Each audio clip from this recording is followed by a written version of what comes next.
You're listening to the Hour of the Time. I'm William Cooper. Good evening, ladies and gentlemen. I hope you're all ready for tonight's broadcast. This is a live broadcast. And we're going to talk about documents that I saw while I was with the Office of Naval Intelligence, specifically on the intelligence briefing team of the United States Commander-in-Chief of the Pacific Fleet, who at that time was Admiral Bernard Clarey.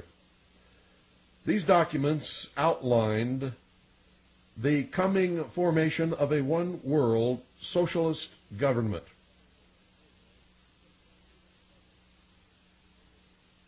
There were many different aspects to this plan. One called for the ultimate unification of all religions into one, or to put it another way, the destruction of all existing religions, save the religion of the group that is bringing about what is known to most of us as the New World Order. It is, in fact, and it was revealed by this plan, that they are the sum total of the highest adepts of all of the secret societies and so-called fraternal orders, which as one body make up the mystery schools, or the ancient mystery religion of Babylon.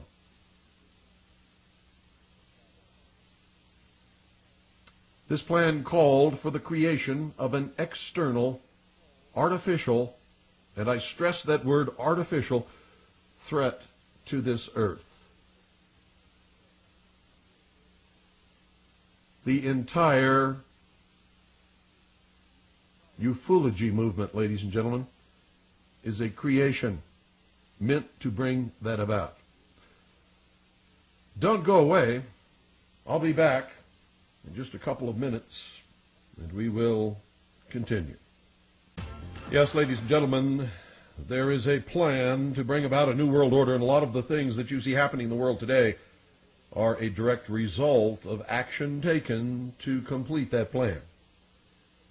Now, many of you aren't going to believe a word that I'm saying, and that's okay. You will find out eventually, I can assure you. And just as a little aside here, over the years that I've been warning people about this and teaching people the truth about what's really going on, I have made probably 200 or 300 predictions. I've only been wrong once. All of my predictions have come true, ladies and gentlemen, except for one, and that was my prediction that Manuel Noriega would not be tried in an American court nor serve any time in an American prison, because it was against the law of nations for somebody like the United States to arbitrarily decide to arrest the leader of a foreign country. Just as their diplomats have immunity when they are here in this nation representing their country, the heads of government of all countries have diplomatic immunity unless they are captured as an act of war. But that was no war, ladies and gentlemen. It may have been an act of war, but it was no war. It was a police action. I mean, our troops went down there specifically to arrest Manuel Noriega on charges put forward by the Justice Department in a United States court. It was unlawful. But at that time, I was not aware that they were so far along in their plans that the concept of sovereign nations no longer stands. Which means if another nation ever becomes more powerful than the United States of America, they can do the same thing to us, ladies and gentlemen, or the United Nations. If the Security Council votes to arrest the President of the United States based upon the precedent that we set in Panama, they can do it. Now, I'm going to overlap on yesterday's broadcast just a little bit to make sure that we're not behind in anything. I want to make sure that everybody understands exactly what I'm talking about. And I don't want to come in the middle of something that we started yesterday, so we're going to back up a little bit. And I'm going to go over some material that we have already covered. As always, when you listen to the Hour of the Time, folks, make sure you have pen and paper handy and that you use it. Take copious notes. And once you have this information and you understand it, if you watch the events happening in the world, all of a sudden, things will begin to come together and make sense to you that made no sense to you ever before in your life. If you really believe that things on the worldwide scale happen all the time by accident, then you're not playing with a full deck of cards, folks. If all of these things were happening by accident, at least some of them would happen in our favor. But they're not. The law of averages, the laws of statistics say that eventually the card has to come up in our favor. We have to get a winning hand. But we are continually losing big time. And I mean big time. So let's back up. Remember, I talked yesterday about the creation of an artificial alien threat to this earth to facilitate the destruction of sovereign nations, the coming together as one humanity under a one world government, with all people willing to make whatever sacrifices are called upon them to make, such as giving up all your liberties and freedoms and anything else they may ask you to do, in order to oppose this external threat. And I talked about a lot of other things, but if you want to go back and cover those, folks, you're going to have to buy the tape. Now, this radio station and this broadcast is owned and operated by the Independence Foundation Trust, which is a non-profit charitable organization. So if you want to find out how to acquire the tapes of any broadcast of the hour of the time, write to Harvest Trust. That's Harvest Trust. P.O. Box 2470, Pine Top, Arizona 85935. That's Harvest Trust.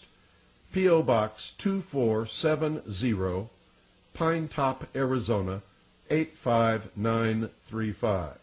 Or you can call 520-333-4578. We now continue with today's broadcast. In order to make interstellar travel believable, which nobody was buying, nobody understanding the vast distances in space could even remotely conceive that somebody from some other star could make the journey from their planet to here. Not only that, but nobody could understand how they could find this planet or even want to come here, given the billions and billions of choices that there are in the universe. So in order to make this believable, which absolutely had to occur for this scam to be swallowed by the people of the world, NASA, the National Aeronautic and Space Administration, was created. The Apollo space program, ladies and gentlemen, foisted the idea that man could travel to and walk upon the moon. Every single Apollo mission was carefully rehearsed and then filmed in large sound stages at the Atomic Energy Commission's top-secret test site in the Nevada desert, and in a secured and guarded sound stage at the Walt Disney Studios, within which was a huge-scale mock-up of the moon. All the names, missions, landing sites, and events in the Apollo space program echoed the occult metaphors, rituals, and symbology of the Illuminati's secret religion. One of the most transparent, not the most, but one of the most transparent, was the faked explosion on Apollo 13, which was the metaphor for the initiation ceremony involving the death, which was the explosion, placement in the coffin, which was the period of uncertainty of their survival, communion with the spiritual world in the imparting of esoteric knowledge to the candidate, which was the orbit and observation of the moon without physical contact, rebirth of the initiate, which was the solution of the problem and repairs, and the raising up by the grip of the lion's paw, which was the re-entry and recovery of Apollo 13. 13, ladies and gentlemen, is no coincidence. It is the number of death and rebirth, death and reincarnation, sacrifice, the phoenix, the Christ, but not the Christ that you know if you are a Christian, and the transition from the old to the new. Another revelation to those who understand the symbolic language of the Illuminati is the hidden meaning of the names of the space shuttles. Listen to this very carefully. I assume that you all know the names of the space shuttles. If you don't, they are all included in this sentence. Quote, a Colombian enterprise to endeavor for the discovery of Atlantis, and all challengers shall be destroyed, end quote. Exploration of the moon, ladies and gentlemen, stopped because it was impossible to continue the hoax without being ultimately discovered. They were pressing their luck as it was. And of course, they ran out of pre-filmed episodes. No man, ladies and gentlemen, listen to me very carefully, no man has ever ascended higher than 300 miles, if indeed any have ever ascended that high above the Earth's surface. No man has ever orbited, landed on, or walked upon the moon in any publicly known space program. If man has exceeded the 300-mile limit, and if man has ever truly been to the moon, it has been done in secret and with a far different technology. It was not done in the Apollo space program. And any high school student with a basic physics book can prove it. The tremendous radiation encountered in the Van Allen belt, a belt surrounding the Earth, ladies and gentlemen, of such intense radiation that before this information became embarrassing, scientists stated unequivocally that for a man to get through the Van Allen belt without frying in this radiation, he would need a 4-foot-thick lead shield. But that's not all. In space, there is solar radiation. You see, standing on the surface of the Earth or anywhere within our atmosphere, even a thin atmosphere, we are protected from the solar radiation and from the tremendous increase above the normal solar radiation that is created by solar flares and flung throughout the universe. Most of them are unpredictable, cannot be predicted. There is no such thing as saying we're going to send a man from the Earth to the moon during this period of time because we know there's not going to be any solar flares or solar storms, and thus they'll be safe from radiation. Cannot be done. On top of that, there's cosmic radiation. On top of that, there is a tremendous problem with temperature control and many other problems connected with space travel, which prevent living organisms leaving our atmosphere with our known level of technology. As I said, any intelligent high school student with a basic physics book can prove NASA faked the Apollo moon landings. Now, if you doubt this, ladies and gentlemen, please explain how the astronauts walked upon the moon's surface enclosed in a spacesuit in full sunlight, absorbing a minimum of 265 degrees of heat surrounded by a vacuum. 265 degrees, ladies and gentlemen, is 55 degrees above the boiling point of water. Now, it would take one hell of an air conditioning system to keep them cool. NASA tells us the moon has no atmosphere and that the astronauts were surrounded by the vacuum of space. Well, if that's true, ladies and gentlemen, heat is defined as the vibration or movement. Heat is defined, ladies and gentlemen, as the vibration or movement of molecules within matter. The faster the molecular motion, the higher the temperature. The slower the molecular motion, the colder the temperature. Absolute zero is that point where all molecular motion ceases. In order to have hot or cold, ladies and gentlemen, molecules must be present. NASA tells us that space is absolute zero, that it is colder than any cold that any person has ever experienced, because absolute zero is like 200 and something degrees below the zero that you know about. Do you understand what I'm telling you? That is a lie. NASA has intentionally lied to us all of these years. Space is a vacuum. A vacuum is a condition of nothingness where there are no molecules. Vacuums, ladies and gentlemen, exist in degrees. Do you understand what I'm telling you? Some scientists tell us that there is no such thing as an absolute vacuum. But space is the closest thing to an absolute vacuum that has ever been known to us. There are so few molecules present in most of the areas of what we know as space that any concept of hot or cold is absolutely impossible to measure. For all intents and purposes, it cannot be measured, does not exist. Now remember, a vacuum is a perfect insulator.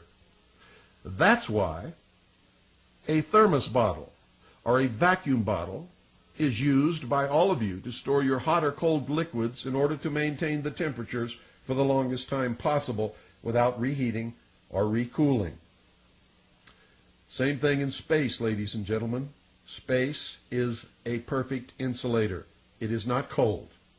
However, an object in space can be heated by the radiant heat of the sun, which can travel through a vacuum, although it does not affect the vacuum. Remember, for something to be heated or cooled, there must be molecules present. Radiation of all types will travel through a vacuum, but will not affect that vacuum. Radiant heat from the sun travels through the vacuum of space, but does not warm space. In fact, the radiant heat of the sun has no effect whatsoever until it strikes matter. Molecular movement will increase in direct proportion to the radiant energy which is absorbed by matter. The time it takes to heat matter exposed to direct sunlight in space is determined by its color, its elemental properties, its distance from the sun, and its rate of absorption of radiant heat energy. In other words, an object in space will absorb the radiant heat energy of the sun and will be heated until its temperature becomes equal to the radiant heat that it is absorbing. The side of the object that is in shadow will not be cooled by the so-called, quote, cold of space, end quote, NASA's lie that it has perpetrated for all of these years. It does not happen.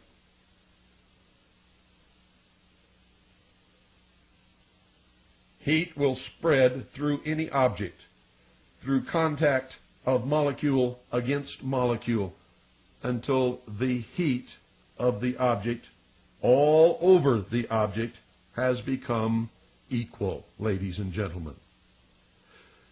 Now understand what I just told you.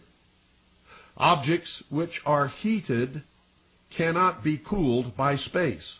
In order for an object to cool, it must first be removed from direct sunlight, and then it will stay at the temperature that it is at for quite a long time, until the molecular motion slows down through the resistance of molecules vibrating against each other, until all motion stops if the object is kept out of direct sunlight for a long enough period of time. Objects which are in the shadow of another object will eventually cool, but not because space is cold. Space is not cold. Space has no temperature whatsoever. Space is a perfect insulator. Hot and cold do not exist in the vacuum of space, or in any vacuum for that matter. Objects cool because the laws of motion dictate that the molecules of the object will slow down due to the resistance resulting from striking other molecules until eventually all motion will stop, provided the object is sheltered from the direct and or indirect radiation of the sun and that there is no other source of heat. And this process takes quite a long time. NASA insists the spacesuits the astronauts supposedly wore on the lunar surface were air-conditioned. An air conditioner cannot and will not work without a heat exchanger. A heat exchanger, ladies and gentlemen, simply takes heat gathered in a medium such as Freon from one place and transfers it to another place. Water can be used. Air can be used. Anything that will conduct heat can be used for this process. This requires a medium of molecules which can absorb and transfer the heat, such as the atmosphere or water. An air conditioner will not and cannot work in a vacuum.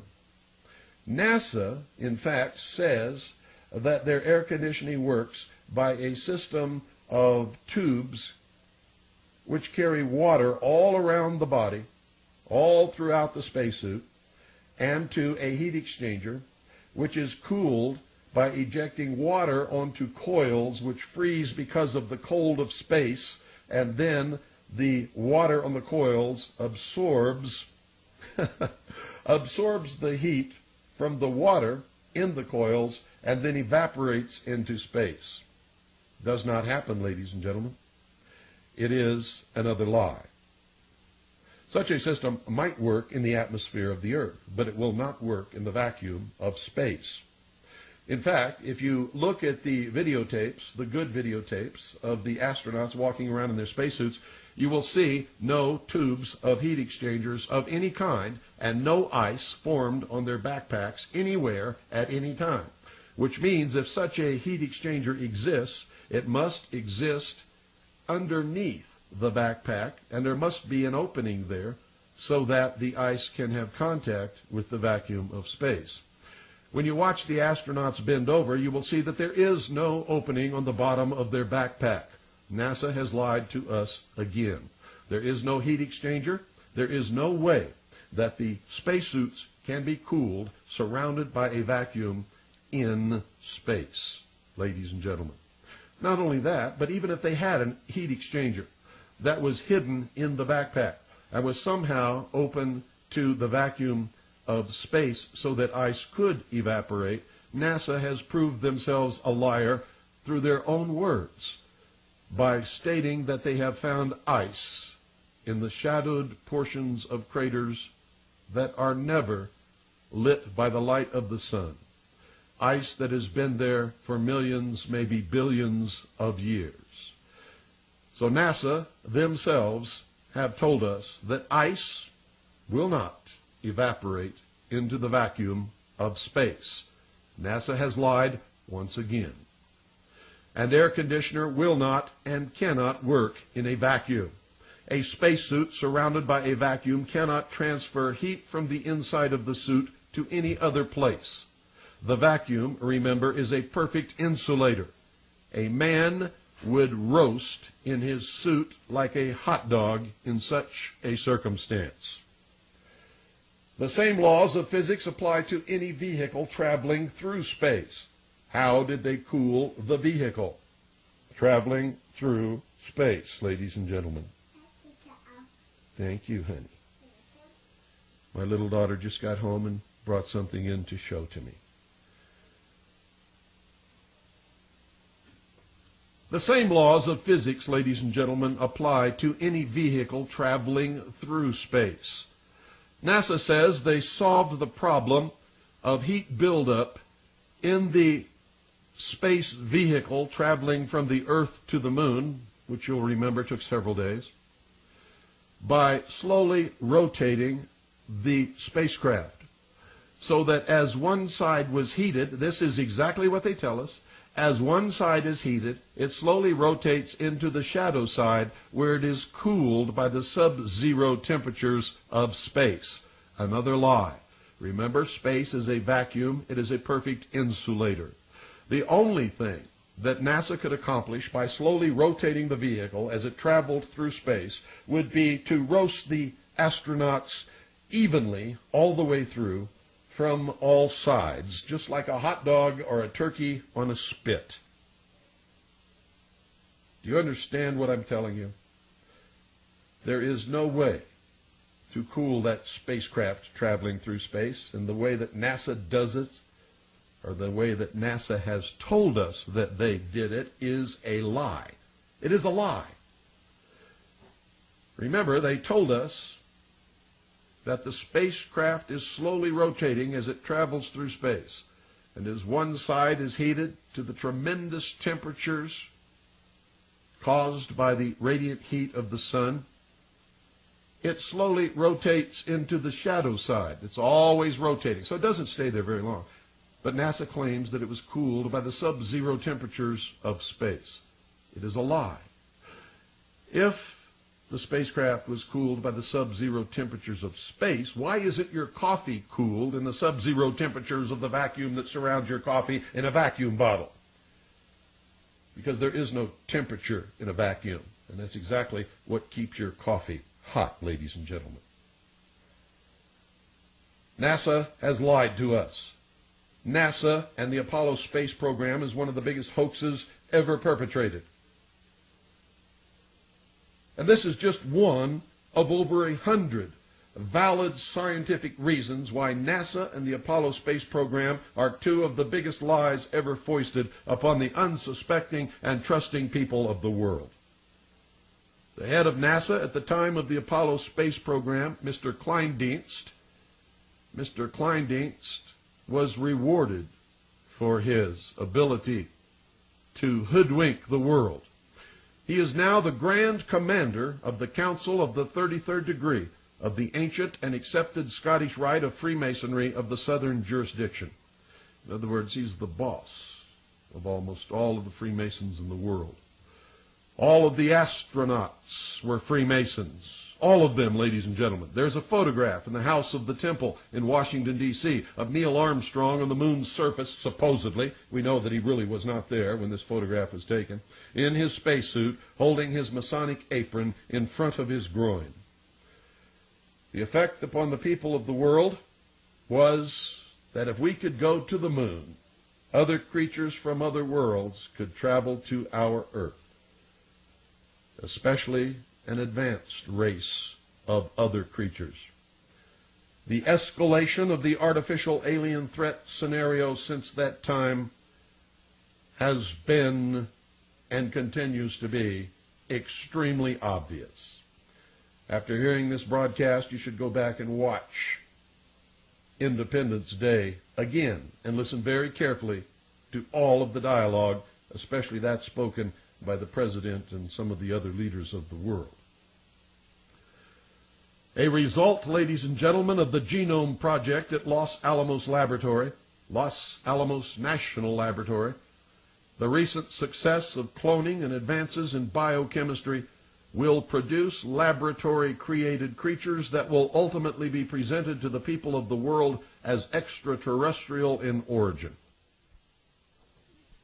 The only reason an extraterrestrial has not been presented to humanity is that they have not yet succeeded in making one that is believable. For an in-depth explanation of this artificial alien threat scenario, read the report from Iron Mountain, The Probability and Possibility of Permanent Peace. The whole scenario is outlined in that study. A propaganda decoy has been presented by socialist change agents known to you as William Moore, Jamie Chanderay, and Stanton T. Friedman. It is called Operation Majestytwelve. It has succeeded in leading the sheeple, especially the ufologists for a while anyway, away from the truth by presenting the artificial alien threat as a government cover-up, and that aliens are real. Most of the well-known ufologists and so-called UFO researchers are Illuminati socialists or government change agents operating in furtherance of propagandizing the American people. Ruby Ridge, Waco, the attack against patriots and militias and other acts of aggression against the American people who might discover and combat this fraud are acts of war.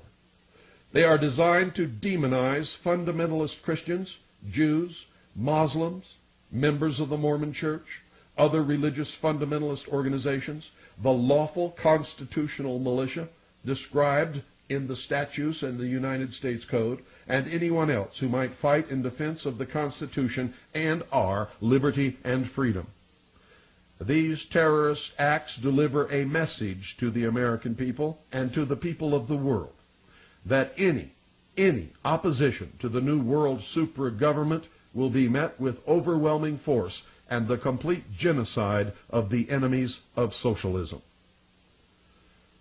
The World Trade Center bombing, the bombing of the Oklahoma City Alfred P. Murrah Federal Building, and mass shootings by mental and ex-mental patients of large numbers of men, women, and children in Stockton, California, and the most recent one, were and will continue to be intentional acts of war designed to spread terror and a feeling of helplessness. Most of the ex or current mental patients who have perpetrated these acts are in fact innocent victims of mind control projects that are in activation to further the interests of this socialist new world order. In my book, Behold a Pale Horse, I predicted that the first major terrorist attack upon the United States would take place in New York City. I was correct. I said that it would not stop there, and I've said on this broadcast that it would not stop there, that it would spread, and that these attacks and these shootings would continue until the American people get down on their knees and beg their slave masters to disarm them so that they can be more easily and more quickly enslaved. And the sheeple are following for it, hook, line, and sinker. In fact, ladies and gentlemen, and it is a fact, the FBI, the Federal Bureau of Investigation, orchestrated the attack upon the World Trade Center, teaching the terrorists how to drive the van. They taught the terrorists how to build the bomb. They placed it in the building and detonated the bomb. One of the Federal Bureau of Investigation informants attempted to secure permission from the FBI to substitute inert ingredients for the bomb so that no one would be injured. But the Federal Bureau of Investigation agent in charge denied the request. The informant tape recorded every single one of his conversations. That's right, it is a combination. He recorded all of his conversations with the FBI, and a full transcript of the tapes were printed in the New York Times. The judge refused to allow the tapes to be presented in court in defense of the FBI informant. Confederate would be a much better word. The attack on the Alfred P. Murrah Federal Building was designed to affect the heartland. It was designed, ladies and gentlemen, to affect the heartland so that no one in the nation will feel safe. These acts, in the manner of Hegel's dialectic, are leading to a need for the elimination of the rights of individuals and the disarmament of all peoples so that the world's super-government can step up to provide the solution, which will be artificial safety and security from terrorism, something that no one can ever guarantee. But the sheeple will believe it. Thesis against antithesis equals synthesis. The Omnibus Counterterrorism Act, which followed, gave the President the power to arrest, imprison, and or deport any political opposition without trial, without habeas corpus, and without explanation of any kind. It in fact gave him the power to name any group a terrorist group, thus setting the stage for the arrest, detention, imprisonment without benefit of habeas corpus, without benefit of any kind of trial, with a possible result of deportation to a foreign country, and without explanation to anybody, by anybody. And I'm here to tell you, if these acts of terror do not succeed, there will be more bombings. There will be chemical or biological attacks. They will escalate in the destruction, maiming, and killing of men, women, and especially children. As a last resort, if all else fails, the Illuminati are prepared, and I'm going to tell you this again so that you understand it, as a last resort, if all else fails, believing completely that the ends justify the means, the Illuminati are prepared to detonate an atomic weapon in a large American city such as New York, Chicago, or Los Angeles. A war may be promulgated in the Middle East in order to provide the excuse needed to explain terrorist attacks upon the United States of America to the American sheeple in order that they will accept personal disarmament in the interest of peace and security. Now listen to this closely, and if you don't believe it, you check it, because all the documentation is in the public domain. Most of it has already been admitted by the United States government and has been published in the major newspapers of the nation. Saddam Hussein was trained by the Central Intelligence Agency. Saddam Hussein was put in power in Iraq by the Central Intelligence Agency under George Herbert Walker Bush, who later became the President of the United States of America, and led the United States in a war called Desert Storm against Saddam Hussein and Iraq, making sure that no harm came to Saddam Hussein. The United States armed Iraq and gave Saddam Hussein the technology and scientific knowledge to create weapons of mass destruction. Saddam Hussein functions as the big boogeyman of the world, or the Antichrist, if you will, and the stage was set in a film narrated by the same man who on the Mercury Theater presented the War of the Worlds in 1938, called The Late Great Planet Earth, in which an Antichrist was presented as a man from the Muslim world. Incredibly, ladies and gentlemen, in this film, he looks exactly like Saddam Hussein. Saddam Hussein functions as the Antichrist, or the big boogeyman of the world, so that the United Nations can cement its authority over the so-called sovereign nations, which, by the way, are not sovereign anymore. And that is why Saddam Hussein was not killed during the Gulf War, and that's why he won't be killed in any future Gulf War. His purpose is to function as an Antichrist to create terror in the minds of the sheeple of the world. The answer, of course, will be the destruction of national sovereignty worldwide, the establishment of a one-world socialist government under the United Nations, disarmament of all nations, and the establishment of a world police force. The terrorist attacks, ladies and gentlemen, which will be launched in the United States will be blamed upon Middle Eastern religious fanatics, Christian fundamentalists, white supremacists, patriots, or militias.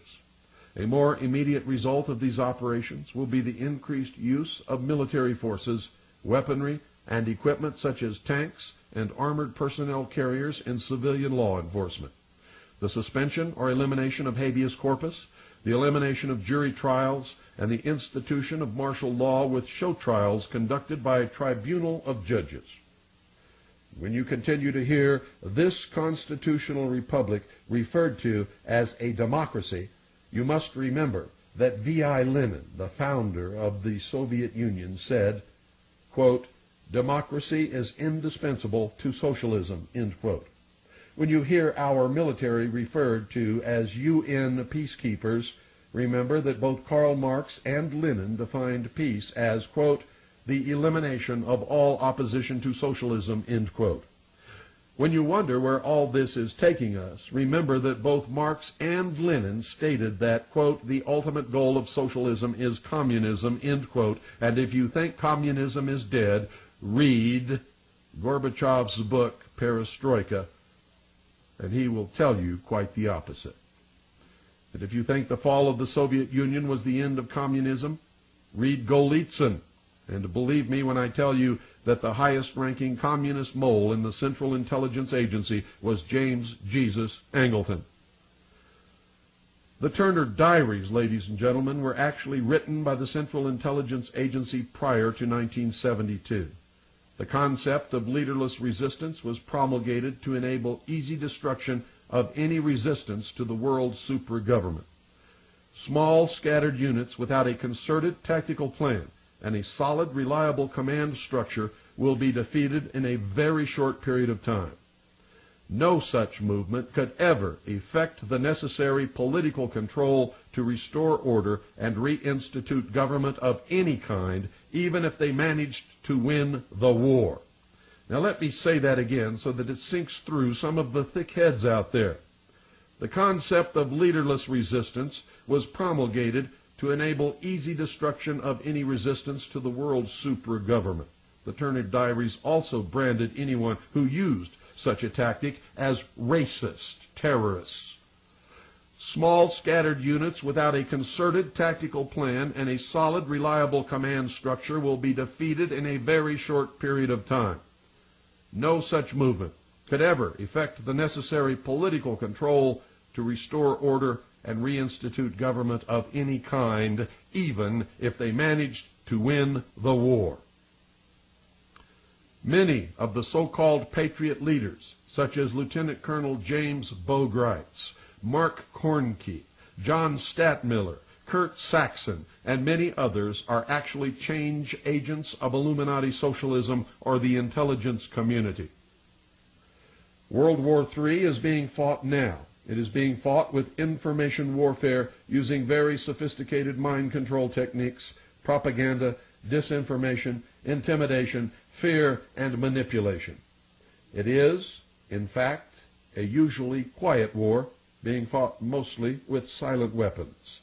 But before long, ladies and gentlemen, I guarantee you it will become very loud and very destructive. Ordo ab chao dictates that the old order be completely and thoroughly destroyed before the new order can be established. How do they do this?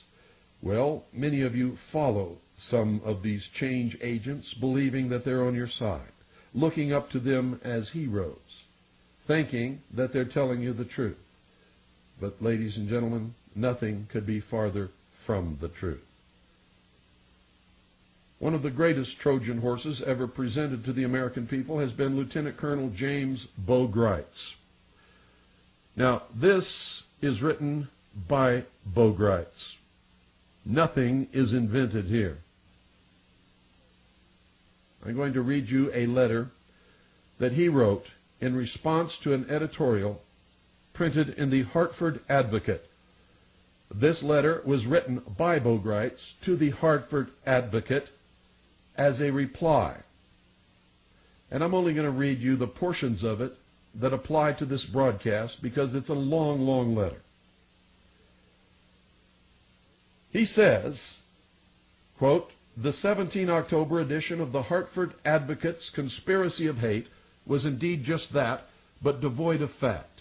Since its release, outraged Americans have faxed and mailed me copies from all over the United States. It is unfortunate that the Advocate printed this extensive cover article without so much as a phone call to me.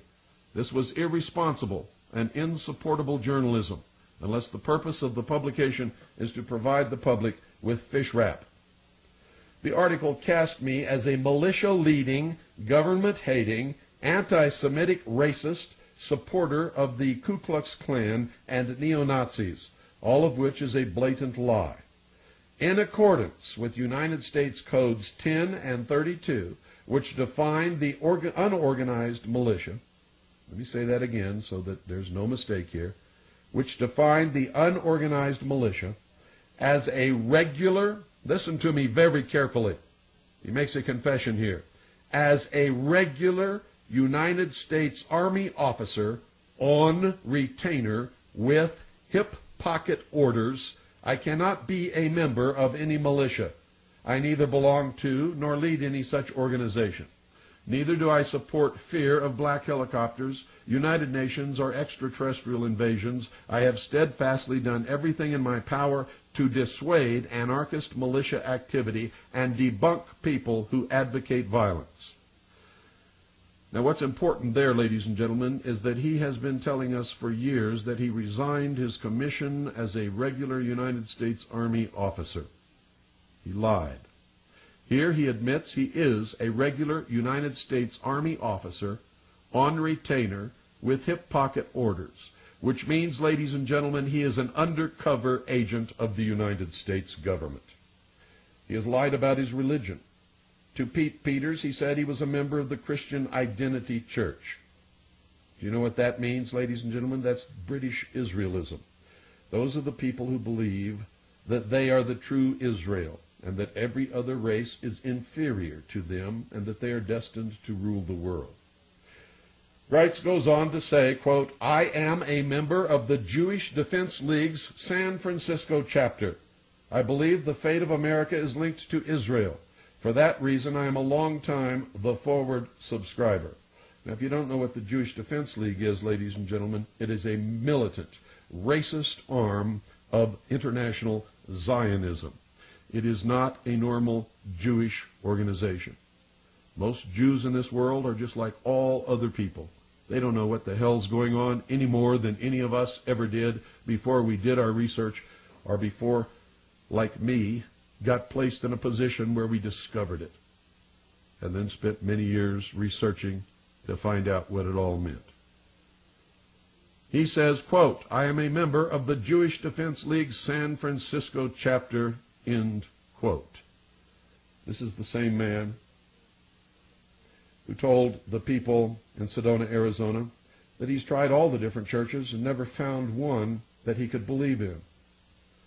I bet he didn't tell that to the church that he's been a member of for many years, the Church of Jesus Christ of Latter-day Saints.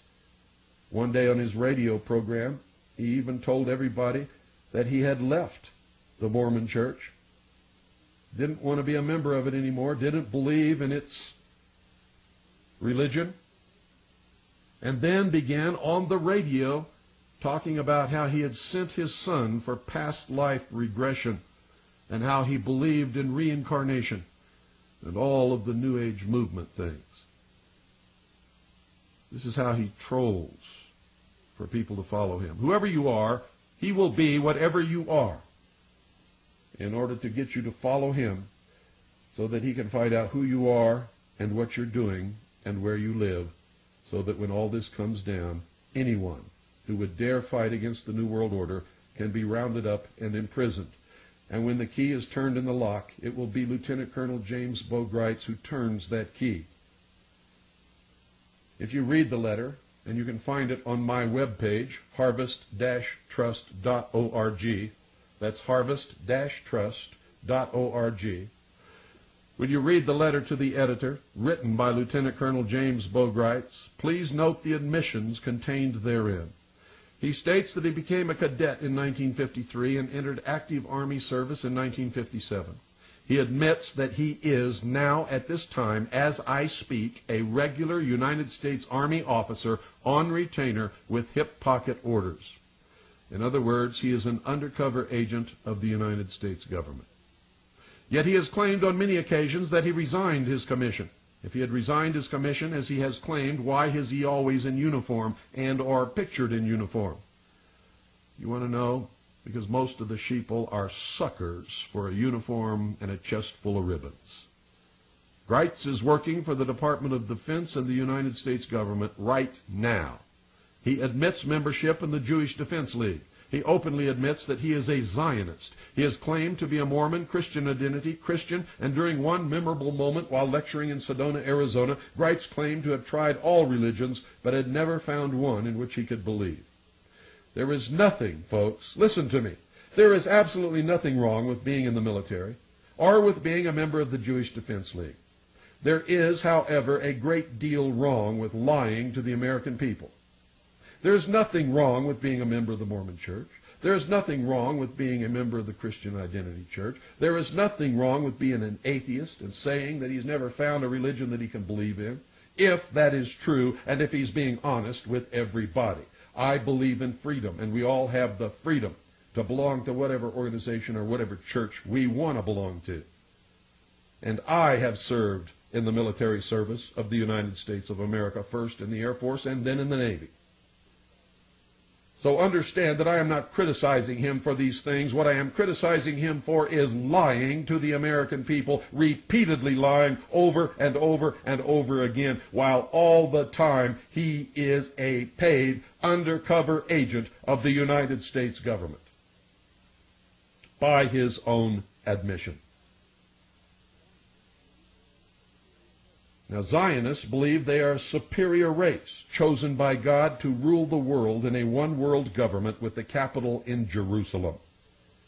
Zionists believe all other people are inferior. Zionism is Christian identity, British Israelism, and a radical branch of Judaism. Most Zionists are white Christians and Orthodox Messianic Jews. Most Jews are not Orthodox, are not Zionists, but are secular in their religious beliefs. Harvest Trust, over the years, in our investigations, have determined that Greitz is a 32nd degree Freemason of the Scottish Rite of Freemasonry of the Southern jurisdiction. His photograph appeared on one of the covers of a very prominent Patriot magazine. On his hand, he is wearing the ring of the 32nd degree of the Scottish Rite of Freemasonry. He is an FBI informant When he was called to help the FBI at Ruby Ridge, he was called by the FBI and was working for the FBI and wore a wire the whole time in every conversation that he had with Randy Weaver.